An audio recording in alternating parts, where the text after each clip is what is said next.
one of the things that I do is also ETFs. So I invest in Vanguard, total stock market, and S&P 500 ETFs, where it basically just follows kind of where the market's going over time. And on average, they did studies, and I'm not the expert on this. I just, I read enough and know enough to be dangerous. But on average, if you factor it over like 30 years, you typically get an 8% return annually. And so I'm good with that for the money that I'm going to keep on the sidelines. And that's actually where I keep a good majority of my emergency savings is in that ETF where it can kind of gain on its own. And I don't touch that unless I need to for some sort of emergency.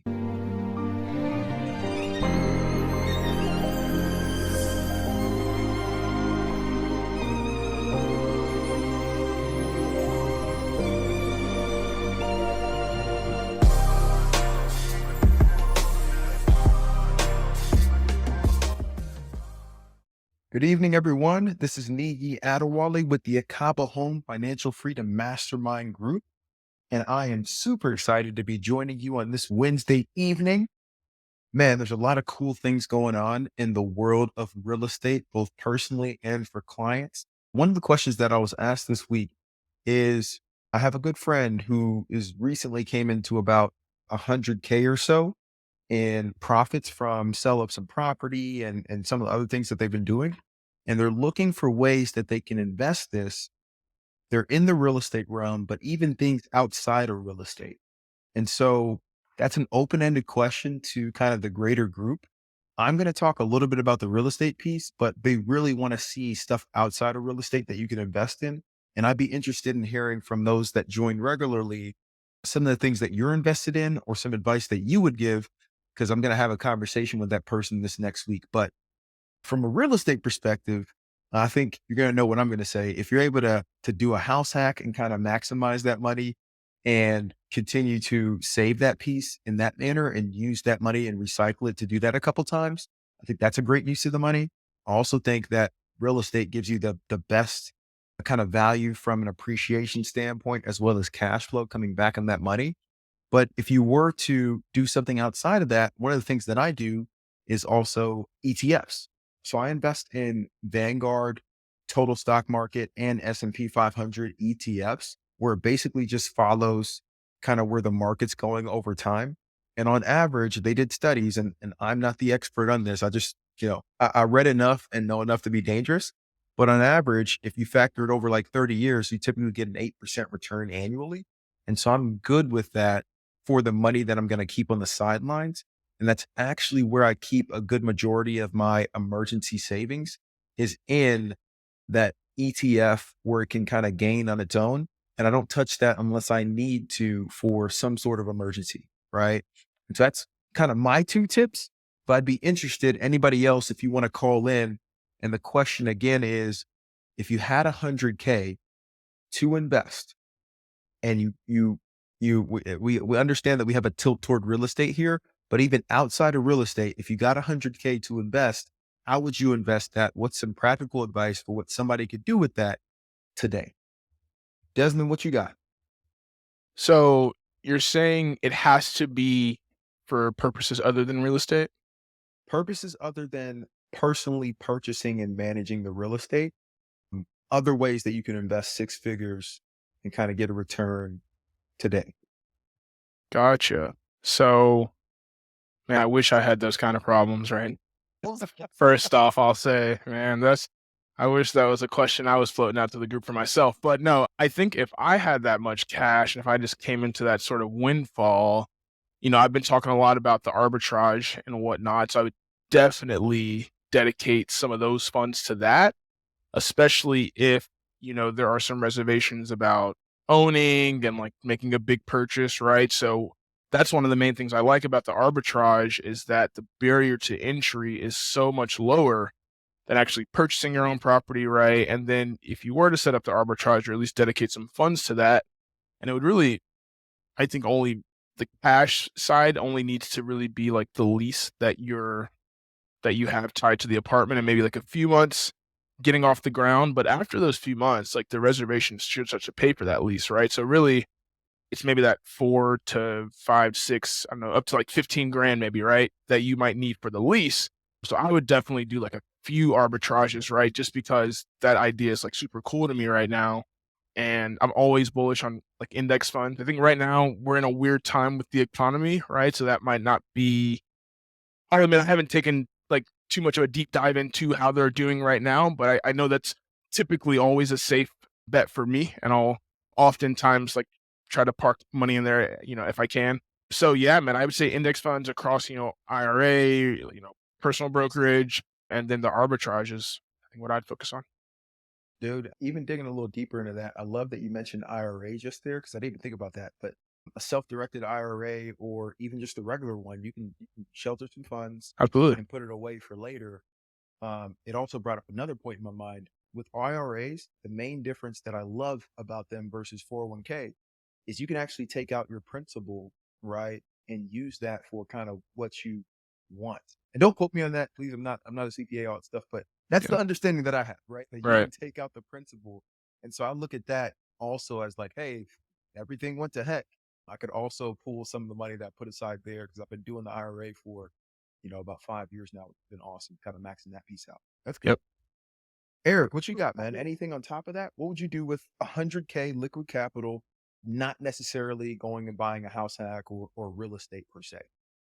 I guess do you know the person's like risk profile? Like, are they willing to be like super risky? Are they trying to find something like what's the rest of their portfolio? Because I imagine, if you have a lot of other real estate, you might want to diversify into something else. If you have a very like risky portfolio, maybe you want to do something very safe, like stocks or maybe like some dividend stocks. But maybe if you have something risky portfolio, then sorry, I guess the other way. If like everything else is very safe, maybe you have real estate, maybe you want to be a lot more risky. I guess the main thing without knowing that I would say to look into, I guess also it's tilting towards real estate, not managing real estate. But I guess it's like kind of with the private lending thing, it's like looking into maybe investing into notes or like hard money lending. Cause that's something you can use like your competence. If they've, assuming they got their money from managing real estate before, they would know that space and they can use their knowledge to build on top of that. I like the private lending. You and Franz brought that up. And it's funny, I didn't even think about that piece, but there's many ways to do that whether you're private lending on a single deal, if you don't need the money for a while, whether you're going into a syndicate that's a bigger deal or doing like flips, things of that nature. I know I've lended privately on a couple deals around Atlanta and still actively look for those when I'm not, buying my own deals, things of that nature. And it's a great way to kind of turn your capital over. At one point, especially during the pandemic when interest rates were really low and things were turning quickly, I was making about 20% of my money in 6 months from private lending because it just made sense. So, no, I like the private lending piece. I really do, actually. One other piece, I don't know if any of you guys do this, but is anybody else into like the HSAs, the health savings accounts? Are you Oh yeah. investing in that? Those things are incredible, man. Like, Yes. you blink and you look at it, it's like, wow, this thing is actually growing and it's something that you can use down the road, especially if you're relatively healthy. Yeah. All the acronyms, man. Yeah. That's the We got goal. everything. We Yeah. got IRAs, HSAs. We got the 401 things you need. face. Okay. That is cool. How Anything active else on this? Anybody else have any thoughts? how active not active, but how liquid are they wanting to be? I think they're going to set aside a little bit of it. At least probably 50% of that is going to get set aside for the next real estate engagement. But they've, for the past couple years, been investing and are moving to a different state. And so they sold off all of those items because they were kind of self-managing. And now they're looking for a fresh start and hang out for a little bit and then start getting started again. But they want to have something that's, to your point, maybe a little more passive early where they can put half of that money into and then jump back into real estate maybe next year. Okay. So then relatively liquid then. So within a year they want to be able to get that money back, it sounds like.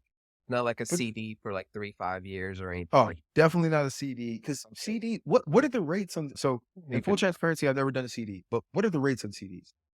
I don't know, but I can find out. Eric, you got any insight on that on the CDs? Yeah, I'm not sure either.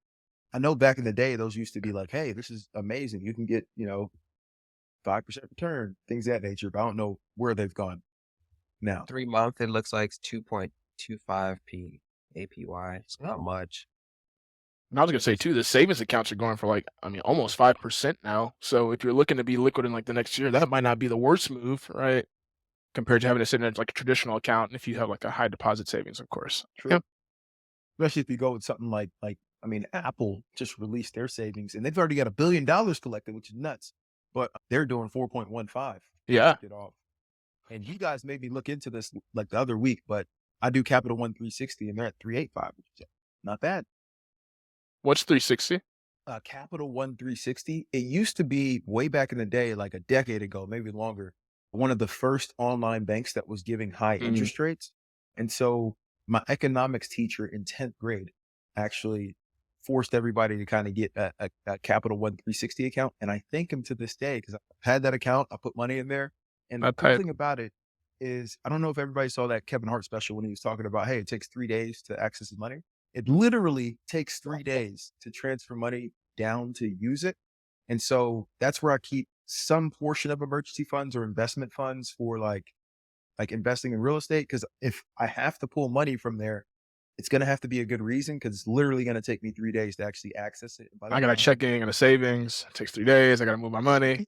That's the funniest shit. yeah. It makes you think about it. Like, it's like, hey, do I actually need this? And by that time, you probably find another solution by the time the money actually hits your account. And I'll say too, I think all of the like high yield savings accounts are doing that same sort of like at least 4%. I think all the ones I have Marcus, which is through Goldman Sachs. I also have PNC, and I think both of those are up to like 4.15 now. And I think it's really that like the banks are begging you to keep your money in the bank with all of the kind of craziness going on with the regional banks and whatnot. So they're like fighting hard. I think it's going to be like 10% maybe by the end of the year. We'll see, right? But yeah, like the high yield accounts aren't the worst move right now with how the economy's going. That's a really good point. The banks, the reason they're doing all this is there is a lot of pressure on the banks. They're scared. The banks have to hold X amount of Mhm. dollars, in actual cash. I think it's like 1/10, something like that. Don't question me on that either. But they got to hold X amount of cash. Bread saving currently 4.62%. That's nuts. But they got to hold X amount of cash liquid. Otherwise, they're considered, insolvent. Jeez. And you can see some of the banks that went, broke over the weekends, things of that nature. It's literally because people pulled some money out. All of a sudden, they drop below the threshold, and you got to correct that like ASAP, or they can shut you down. Yeah. Yeah. Uh, Okay. wild chart, what was it? Wild shot in the dark here. So they always talk about investing in yourself as like a main investment. What about like a mentorship or something like that? It's not going to give high yields right away. It won't be that liquid, but definitely something that's be worth your while. Dude, I love that one. And it could be so the mentorship, I like that piece, especially if you're thinking about a new career or you wanted to try something out, or even like a license, right? Like one of the investments I made was into a real estate license. And, fast forward a year or so after, now full-time real estate. And I love this. So I like that. Investing in yourself somehow, some way. And on that same note too, maybe putting just a few thousand away for like a conference, so like BP Con, or I know there's a number of real estate conferences, personal development conferences. Yeah, conferences or meetup. Like, there could be meetup this Friday. Who knows? There might be, so, a meetup or a conference would be good. It's a That's shot in the good. dark, but just throwing ideas out there. No, I like it. And Darius, welcome to your first Financial Freedom Mastermind group, man. How you doing? Doing good. I'm doing good. What's going on, everybody? I am new, just purchased my first property. Niyi was my realtor. And this Friday, I will be 3 weeks into moving in, furnishing this bad boy up. Tenants were in here for 2 years and they did what tenants do for 2 years. So we're reversing some of that damage, but nothing too major. But anyways, yeah, I'm just in the furnishing process right now. The plan is to kind of start taking those pictures next week. So the timeline is kicking. I'm kind of on the back end of things, and I love to kind of just ask a few questions, pick y'all's brain a little bit if that's cool. Dude, absolutely. I think you're talking to at least three individuals on here that are, in a similar place where they're doing their first B&B, things of that nature, got the first properties. And so first and foremost, congrats. That's awesome to be crushing it like you are. In 3 weeks time frame, that's quicker than all these guys. All right. I think Desmond took about 2 months. And Eric, we're still questionable on that piece. But Hey, man, what you got, I Eric? told you that in confidence, man. I'm kidding. Well, what you got, man? What's top of mind, Darius?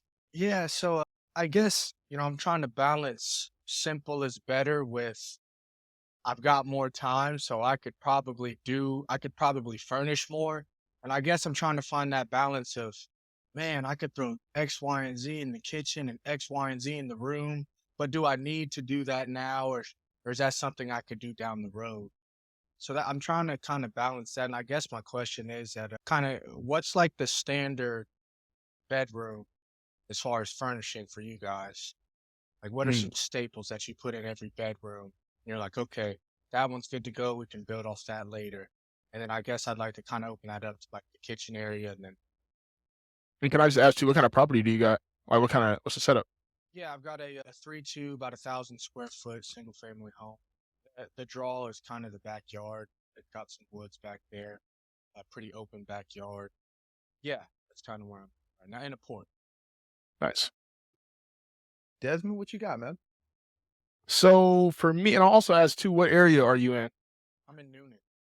Okay, got you. I don't know too much about Newton. I'm down in College Park, and I just set up 2 Airbnbs kind of coming into the year. I got one live like Christmas Eve, and then I had another one go live on like the 15th or 16th of January. And the approach that I went was simple as better. And I think it kind of goes into like, who are you trying to target? Right. So for me, I'm right next to the airport. And I think most of the folks that come and stay at my place, they're looking for just quick stay, something simple, nothing fancy. Right. Like they don't need, like I saw Niyi, you had one that just went up with like a gumball machine and like pool table, like that shit's dope. I think that fits better in like somewhere like a 3-2. I mean, in the 1-1 that I have, that wouldn't even fit.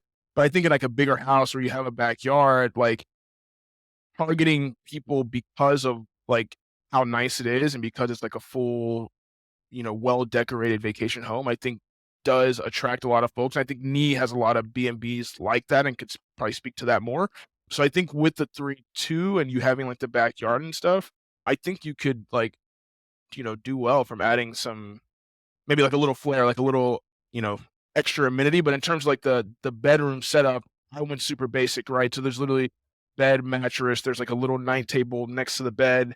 There's a desk, a rolling chair for that desk, and a lamp, and that's it.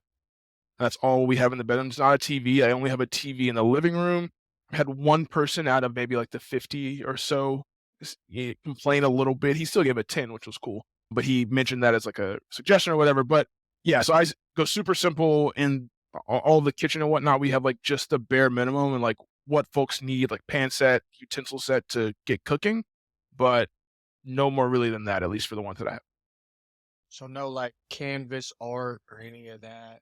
So with that said, I mean, I have small decorations, right? So there's definitely, and yeah, there's some wall art in the bedroom. It's not just completely blank walls. And in the like dining area, I have one like nice portrait on the wall. Super simple though. I got it from like Home Goods, right? So I'm not ordering like Van Goghs or nothing like that. No like art house art, like again, like Nee has, right? So super simple. And I'm not bothering. Like, I think it's super cool to have that stuff, and I think it fits in like certain types of homes. But for the one that I have, I don't think it would really do well, or like allow me to necessarily make more money, right? And that's really how I look at like the addition. Like, can I like really attribute this to like a monetary value, right? Like, so making more cash. So yeah, like I have small wall art. I have a little like cube shelf thing that you get from IKEA in the living room with like some small little trinkets in there. I think I have a couple of like Georgia, magazines and like stuff like for Atlanta, whatnot. But it's very simple and like it's just a few pieces to make it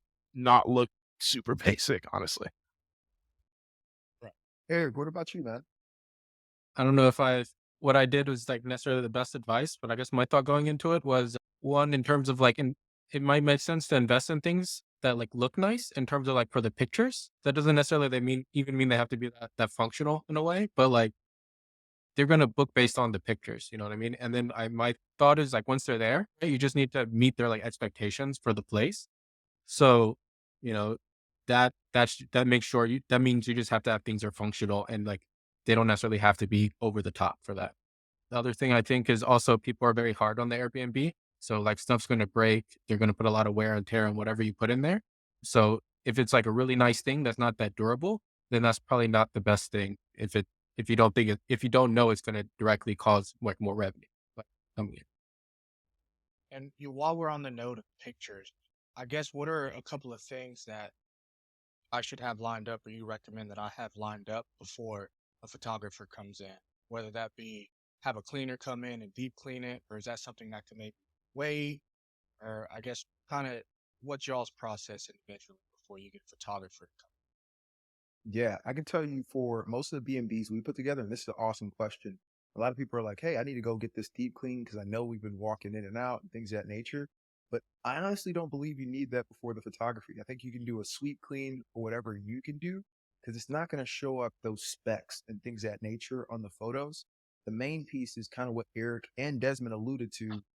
You want to get quote unquote the minimally viable product to where like, hey, somebody can come here, sleep, and have the basic items like, maybe a Keurig, a desk that you can work at somewhere, a TV that they can watch, things of that nature, like the basic items, and then add some pops of color, right? Some stuff from Home Goods, or if you see a unique item that you can put there where somebody can take a picture and it's like, wow, what is that? I want to go check that out. And you mentioned your backyard, maybe put some furniture back there or a grill to where people can say, okay, I can go out there and grill, but I wouldn't go over the top, especially on the first one. But to answer your question directly, I don't think you need a deep clean until after you get the pictures, after you get it listed, and you're truly ready to accept a guest and just have a deep clean before the guest gets there. Okay. And should I get it deep cleaned with the company that's gonna regularly come in there and clean after each? That would make sense, just so you can even test them out, right? To see like, hey, do these guys work out for me? I would use the same company, ask them for a deep clean, and then kind of keep going from there. What are your guys' thoughts? So when I was taking the pictures for my unit, and I'll point out too, I didn't end up using a professional photographer. I was kind of going the cheapskate route. I'm not mad that I did that. I think maybe for the next one I'll consider it, but I don't think necessarily. Again, I think with most folks just coming in and being transient, and me having like an iPhone 14, and also me stalking a lot of Niyi's listings too. So I'll point that out. I definitely stalked his profile, right, and like kind of took note of, hey, like, and other B&Bs, right, that I thought looked nice. Hey, like, what are these guys take a picture of? What are they? Because like it's certain specific things, like, oh, you'll see a zoom on like a very specific, I don't know, house item, or just like things you don't think to, I don't know, take pictures of. So that's something to keep in mind if you are taking your own pictures. But when I was doing it, I basically set it up so like a guest could come in there and stay, right? So like the same day that we took pictures, basically a guest could have came in there and done the stay, right? And did a stay. So like after taking pictures, maybe we'll vacuum one more time and like sweep one more time. But basically the picture taking was like, for me at least, the last step. And right after that, I mean, and literally that same day of putting the pictures up and like posting it, I got a guest booking. And I think it was because it was during Christmas Eve. So it was a super hot time. But yeah, I would say have it ready for a guest, right? Because you never know how quickly they're going to book, especially if your price is lower if you're trying to attract guests like starting out. So Fair enough. No, these were great questions. And then you talked about the kitchen a little bit and like the living room. I think what Desmond mentioned is spot on. I mean, we do 1 bedrooms, but we also have 3 bedrooms, 4 bedrooms. We're doing a 6 bedroom. The 6 bedroom is different, so we're gonna leave that one out. But in the 3 bedrooms in the normal houses and things of that nature, we typically just put a TV in the living room, right? I know it's cool to have one in every room, but my whole thought process is individuals are coming and they're probably going to be out most of the time. And when you're together, maybe, you're watching a movie together, something like that. Plus, I don't want to spend the extra dollars on multiple TVs and then have to troubleshoot multiple TVs. And so I typically just put one in the living room, unless it's like, hey, you have to have one in each bedroom, like the mansion we're working on. And then for the kitchen, if you haven't already, you want to get those items like, the Keurig coffee maker, like the pots and pans that Desmond mentioned. Most of the stuff is Amazonable, probably leaving stuff out, kitchen towels, all that stuff. You want to make sure that people can come there and cook, a full functional meal and feel comfortable with their family there from that standpoint. Did I miss anything, guys? On that note, just to piggyback off of that, I'm not in the short term space, but I think what's key going into it is having like a checklist of like what you need so that there's no sort of like scope creep in terms of you thought you needed this and you go to the store, you start buying more stuff, and now you're over budget and you're out of time with things that you need to purchase. So I would say going into it, just exactly have, a list of what you need and then go off of that list. My piece of advice. Yeah, that your checklist has been very helpful in that regard. So that's a good point. So as far like if you have two doors, for example, front door and a back door, do you put an August lock or a smart lock on both doors or just the front door? Typically, we do just the front door, right? Because that's the one they're going to come into, things of that nature. And then the back door, you just have a regular lock, and they should be coming and leaving through the front door. And then you just want to have cameras, right, over each entrance. So you should have a camera over that back door so you can see anything going on there, and a camera somewhere to where you can see anybody coming in the front. Okay. Has there ever been an instance where someone just leaves out the front door and they just leave the whole house unlocked? The back door is unlocked. You can only unlock the front door. Unfortunately, yes. That being said, when you do the smart locks for the front door, you can set it to automatically lock after a certain amount of time, which is awesome. And the back door, that's why you have the cameras to make sure, like, hey, and typically when somebody leaves, you're gonna have the cleaners coming in right after, and they're always kind of checking that stuff to lock up and things of that nature. Oh, and one other piece, you should always have a manual key in a lockbox somewhere outside the house, just in case the battery dies. Have you used that before? That saved my ass multiple times because I've had either like the lock die, and especially if you get the August locks, and I'll say, if you can return them now, man, do because I started using the August locks and they're dope. Like the integration with Hospitable, if you're using that, is great and it works really well. But man, you're gonna be changing the batteries like every 2 or 3 months, and as you start to get more, it just becomes ridiculous. So like between the keypad and the lock, man, I'm changing these batteries like once a month, which is it's getting ridiculous. But yeah, so having the lockbox outside has definitely saved my ass. And I'll also say too, for the inside, now that I have the cleaning team coming in and they're accessing the cleaning closet, put a smart lock on that so it's easy and they don't have to worry about like using the key. But I also have a key in a lockbox inside the unit just hidden somewhere in case like that lock ever dies. Cause I was like, man, I could be like traveling and like the cleaners not be able to get into the closet and then like I don't know what to do. So something to think about. I like that. Smart lock in the cleaning closet. Did you use like a Slade or August lock, same type of lock? No, so I'll send the one. I'll post it in the chat here in a sec. But I got just one off of Amazon. It works great. But it's one for like a handle because like my cleaning closet doesn't have like a deadbolt, right? It's just like an inside closet. So it's like a smart lock handle, and it's super cool because it has like fingerprint sensors. So actually, Miracle and like all the cleaners, they have like the fingerprint identity. I've added them on, so I feel like the coolest host in town, right? But I'll post that in the chat. It was only like $100 and the batteries are still kicking. So yeah, it's worked well so far. It also has like key access as well. So I hid a couple of keys in a lockbox in the unit. Yeah. That's pretty incredible. Post that. Yeah, please. That's awesome. So do you have one with a key? I'm curious. Yeah, I just do a regular. I don't have the fingerprint technology technology. I just got the regular lockbox kind of on top of the thing. The I only gotcha. one that has the smart lock is the front door. And to your point, the August lock was what I started out with. It was amazing, but man, it definitely started to take up a lot of time. So we switched everything over now to Slage on code, and the Slage battery lasts at least like I think it's like 3-6 months, something like that. I've only switched 1 or 2 of them out, and it was after a long time of use. They just do better in battery life. I'm not sure why, but it's incredible, and it's one piece. And do you track this, like for me just to know, do you track that somewhere so that you know to change it on a certain schedule or just wait till it goes out? Thankfully, it alerts you. The thing with the August lock is you had 2 pieces. You had the lock itself, and then you had the keypad. And so you'd be getting alerts like, hey, okay, the keypad needs to be changed. So you go change that. And then like a week later, hey, the lock needs to be changed. So you go change that. And you kind of start to forget. It's like, man, should I change them both right now? Or am I wasting money?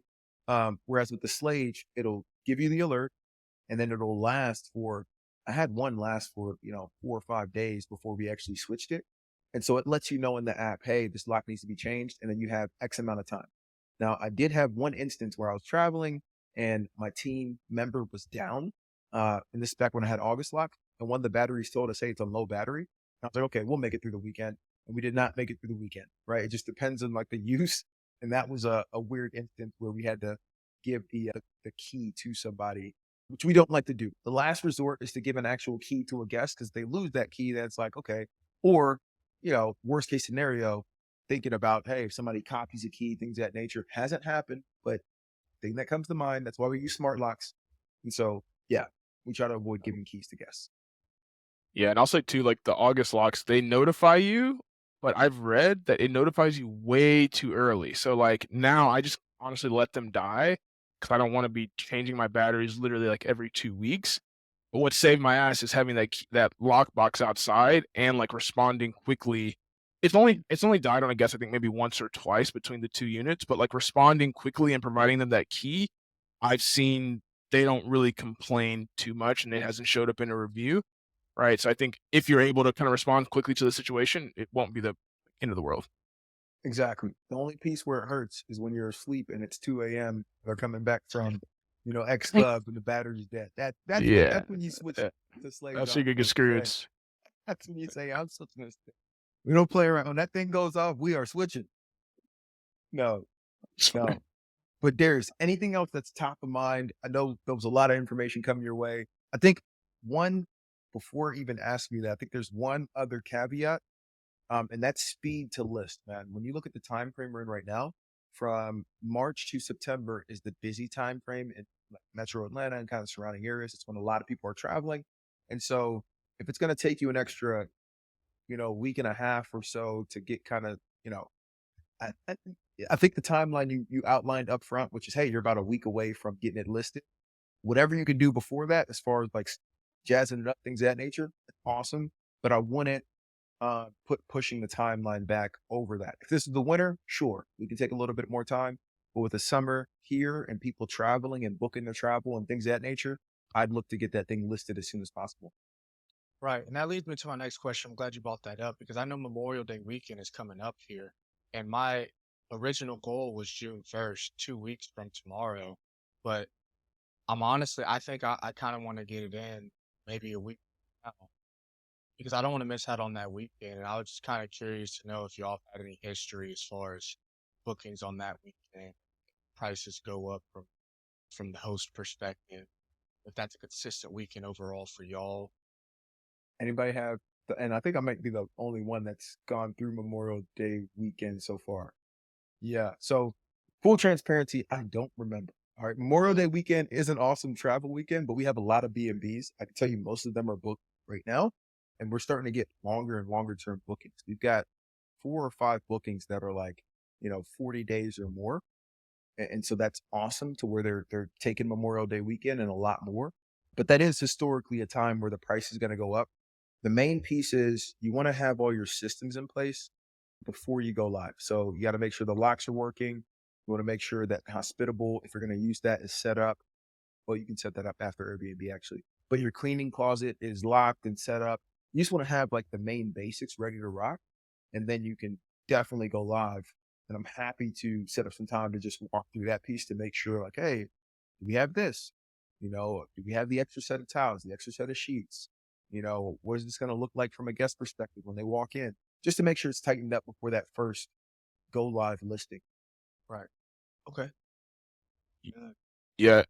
And I was just gonna say too, like if you can meet that week, goal, I would definitely encourage you to. I think one of the biggest mistakes I made was like giving myself too much time. And I think like Nee pointed out, I probably spent 2.5 months setting up my first B&B. And that definitely was in part because I was doing things outside as well. So I like cut some trees down in the back. I was getting the house painted, and I think I did a few more extra things that were needed and thought I needed to have it in like this perfect condition. And, like everything needs to be perfect outside and in. And then I realized like, guys really don't care. Like honestly, if you have like the basics right on the inside and like their stay is nice from the time they get to the door, right, to the time they leave, kind of all of the like extra stuff outside. I was trying to, I don't know, just doing small. I thought I needed to pressure wash the driveways and like just make it look absolutely perfect, right? And that really wasn't the case. And I kicked myself a bit after I made it live and realized how little the guests care. They really do just want like the basic functional amenities. So yeah, I would say if you can meet that goal, I would definitely push for that. Yeah, no, I'm glad you brought that up because I've been kind of juggling the idea of do I pressure wash the driveway?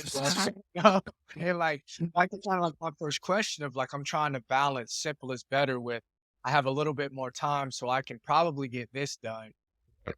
You kind of just hit the nail on the head there with what I was looking for.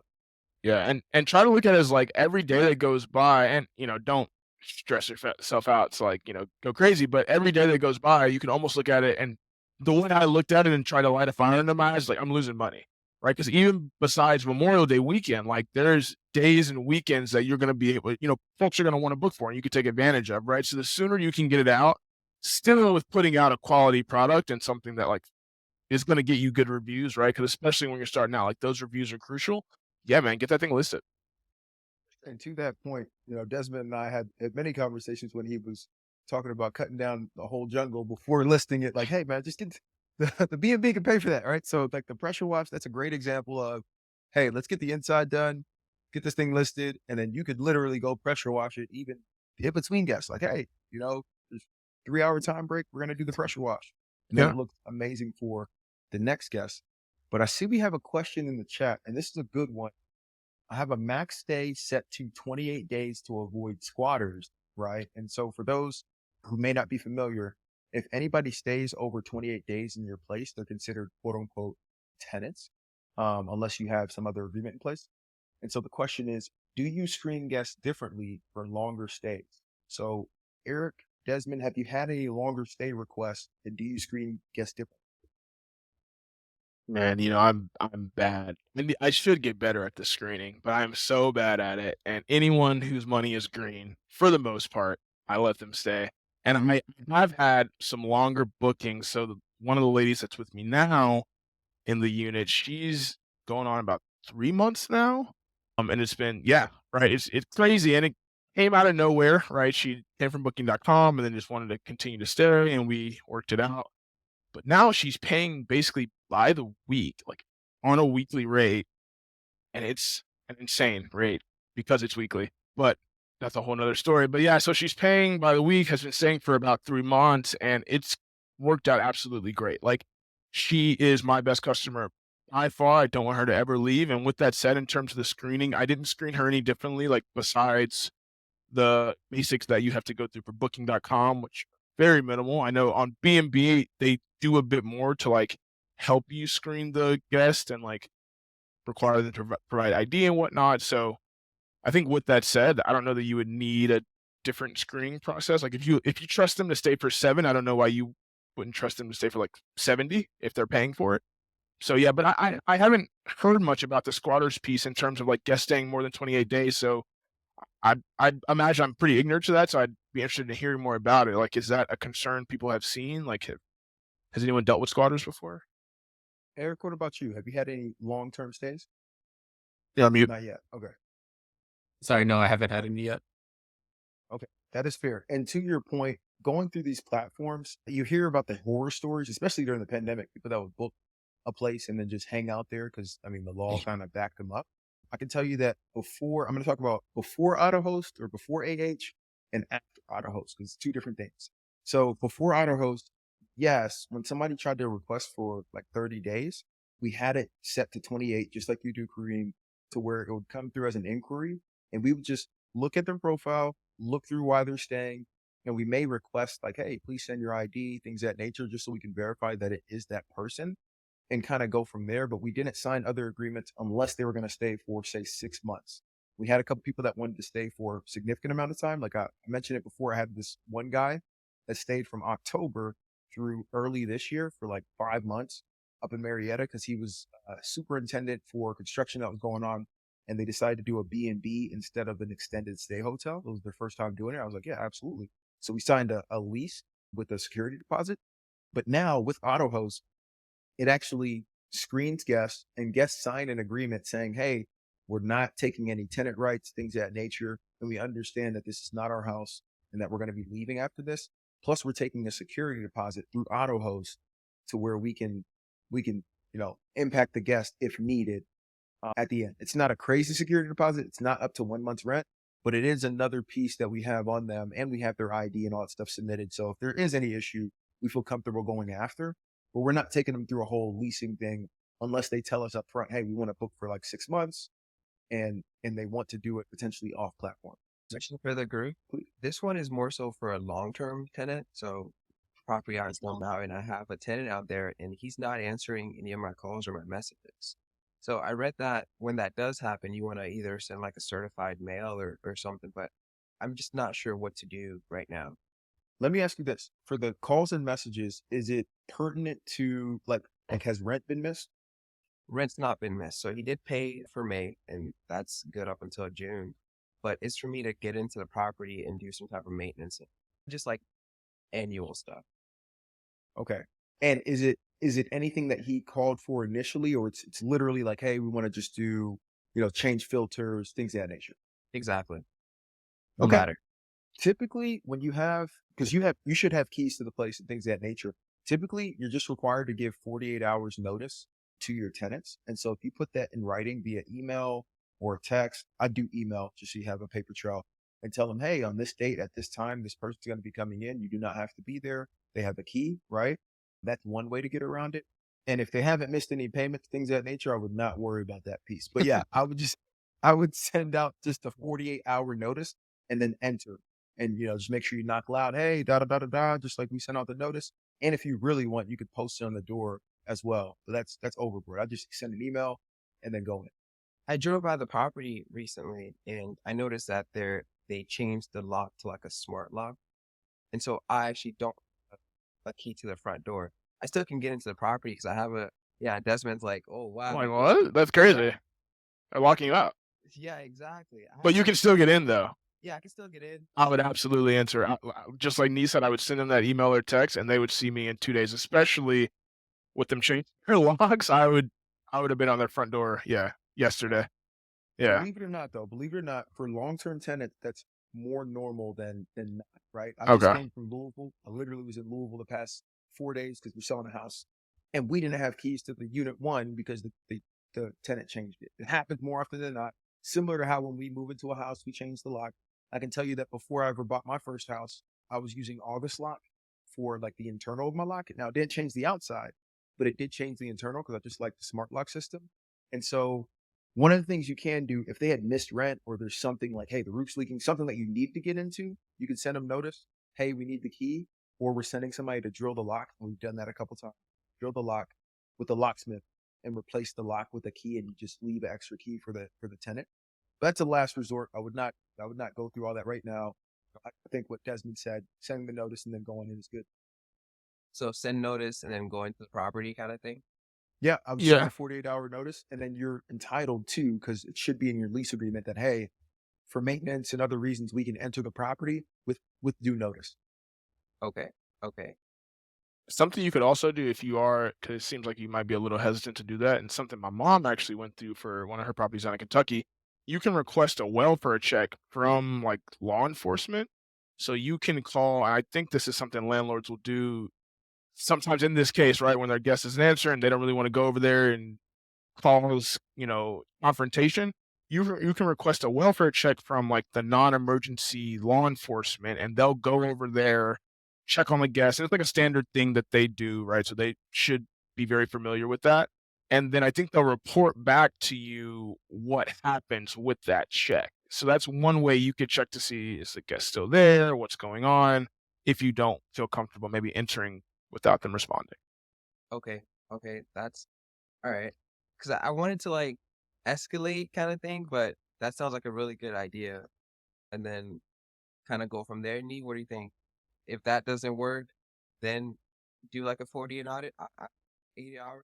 I would say do the notice before. I would say do that, and I would just go knock on the door and go in. Like, you're the landlord, and you have like I'm assuming it's in your lease. I think it's a pretty standard thing to have in a lease, right? So if you have it in your lease, I wouldn't give them that convenience, honestly.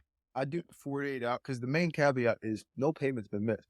Let's keep that in That's mind. the right? thing. So, Right. so we can't skip over that. So I would do the 48-hour notice and go in. I've done welfare checks in the past, but it's literally been for welfare. Like, hey, what's going on? And unfortunately, like it's been crazy. When you're in this game long enough, it's yeah. So we've had a tenant pass away in a unit before, which was terrible. But long story short, I don't think this is anything of the case. I think it's just, they're probably busy doing something like, hey, I'm not going to get back to you. And then they It's forget been about like it. 2 weeks. I hope that's not the case, man. I'm praying that Hope not. they're not and they're dead. I'd have to sell. I wouldn't be able to go there Let's anymore. not even, we're not even going to put that juju out there. And sorry for even bringing that up. It was on my mind. But no, I think you should be good. I do the 48-hour notice and then I would go in. And if anything looks, fishy, whatever, I would get out and send somebody. But you're the landlord, so you can definitely do that. 48-hour notice, and then you. Last piece of advice. Not in Atlanta, I'm not. Do I drill the lock down? Do I remove that lock too, or no? On that note, I wouldn't do that unless there was like an issue, right? The reason that we've drilled locks in the past is maybe we're trying to do maintenance, or we're trying to show a unit, or I don't know, we're selling a place, right? Like this was a perfect instance. We're selling this place, we're closing on it, and we got to give keys that actually work to the new owner. And so, okay, hey, we need keys to the store, or tomorrow we're going to be drilling this lock, replacing the lock, leaving you a key, but giving this new key to the owner so that they have access to that unit. thank you. Of course. Well, guys, we are at time for tonight. I know a lot of you have signed up for the Friday session. I'm looking forward to actually seeing everybody in person. We're going to have some good eats from Chef Key. She's going to be out there whipping up some fixins. All right, I know Desmond looking his chops right now. Yes, sir. I'm gonna be there. I told you, if we get the food, I'm gonna be there, man. See, he was like, I don't know. I got this taste of this food. He said, I'm there. I'll be there. So I'm excited to see all you guys. We're going to have Ricardo here for the first time. He actually gets in later tonight. And so I'm excited and pumped to be able to meet everybody in person and kind of talk about the trends and shifts in the real estate market, what's working today, and how we can continue to maximize through 2023. And on a complete side note, I'm super energized today because just before the call, I got noticed that I got an offer accepted on this fourplex I'm going after. Hey, Okay. It needs some work, but I'm pumped about it because it's just huge. 3-bed, 2.5 units. each unit? Each unit. But it's out in I thought- Smallville, right? It's far, but I like it. I thought you were gonna duplex. I was going after a duplex. I didn't get it. They were like, hey, Okay. man, because the person said no due diligence and they did no appraisal contingency, which I wasn't willing to do. Jeez, something I'm wrong like, there. dude, I'm not doing it. Right? Yeah, something wrong with that. Yeah. So, Blessing in disguise, though. That's awesome. hey, we'll take it. We'll take it. I'm just trying to be like you, Destin. Just trying to be like you. I'm trying to be like you, dude. All right, Yeah. guys. Hey, I will see you on Friday. Please be safe. And thank you for joining again.